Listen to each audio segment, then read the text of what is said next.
Singapore is ranked to be among the most expensive cities in the world, if not the most expensive city. But you want to visit and you're kind of broke at the moment, then this video is for you. I'm going to share some tips and tricks that make your Singapore trip affordable. Number 1, budget-friendly accommodation.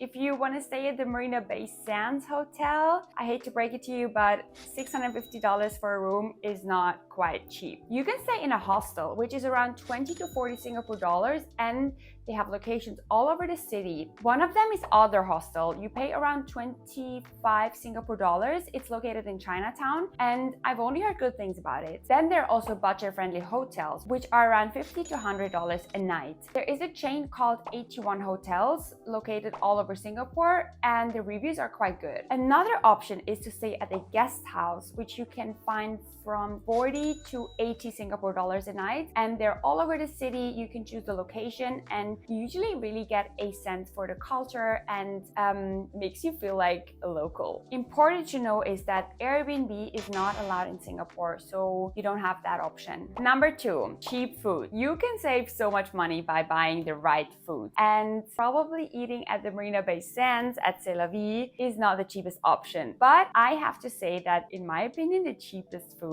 at hawker centers is even the best. So you got hawker centers, you got food courts, you got coffee shops, and so much more. Let me break them down. So hawker centers are open air complexes with lots of different stalls. Each stall specializes in one different dish. You have different cuisines from Indian, Singaporean, Malay, and a dish costs between 3 and 5 Singapore dollars. Obviously, you get chicken rice at Maxwell Hawker, which is Michelin Bib rewarded, for 5 Singapore dollars. You get dumplings between 3 and 6 Singapore dollars. You get carte kway teow, which is a noodle dish with like a brown sauce. It's really good, and I think I paid 4 Singapore dollars. And you really get all the options in one place, so this is so worth checking out. Then you have food courts. In every single mall, you get a food court, either in the basement 1 or on the very top of the building. There you have, it's more air conditioned, you have a lot of variety. It's a bit more expensive than hawker centers, but still very affordable. And then you have so-called kopitams. It's coffee shops. It's a very local Singaporean way of having breakfast or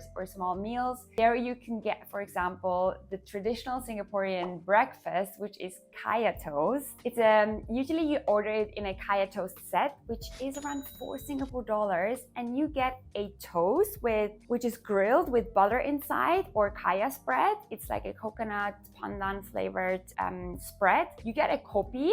Usually kopi is with condensed milk to sweeten it, and you even get 2 eggs. It's a bit like runny eggs, a mixed form between runny and poached eggs, where you pour soy sauce and pepper. And this whole breakfast, which is super filling, is around 4 Singapore dollars. So this is really a good deal. Number 3, free activities. I think Singapore is one of the cities that has the most free and exciting things to do. For example, Gardens by the Bay. You can stroll around Gardens by the Bay watching the super trees. It doesn't cost you a single dollar. Second, you can go to visit shop houses at Katong or at Emerald Hills. You can just stroll through the streets.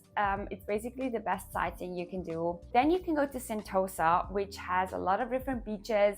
You can stroll along the beach, you can swim in the water, it's all for free. And then also one of my favorite activities is, and it's really interesting to see, is Little India and Chinatown. It's such a different culture. It's super bustling. It's you have different shops and a lot of people on the streets. You have street art. So you can basically spend the whole day discovering Chinatown and Little India. Then number 4, public transportation is very affordable. You spend around 120 for 5 stops by MRT, and for bus it's even cheaper. So you can basically go around the city for less than $2 a day.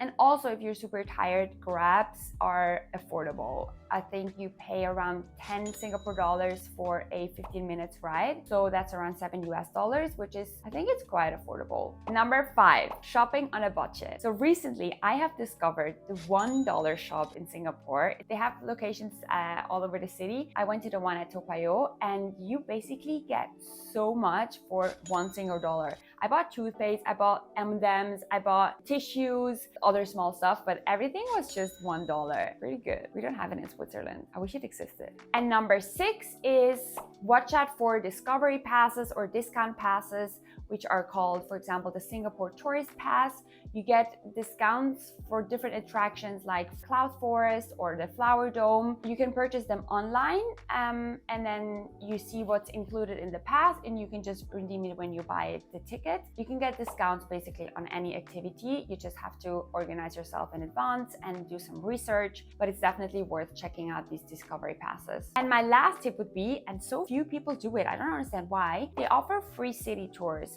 You can look them up on the internet and you usually meet around the Merlion Park and a local guides you through the city for around 2 hours and you just pay what you think it's worth it. I love the fact that basically a local shows you around because they have a different view on the city than most of the tourist guides you find online. I really love that concept. I forgot to mention that if you still want to get a good view but you don't want to pay the $30 observation desk fee to go up the Marina Bay Sands, I link a video up here with a tip on how you get the view for almost free. And if you want to know what brought me to Singapore and what tips I can give from a local perspective since I've been living here for a year, watch this video up next and I hope to see you in the next one.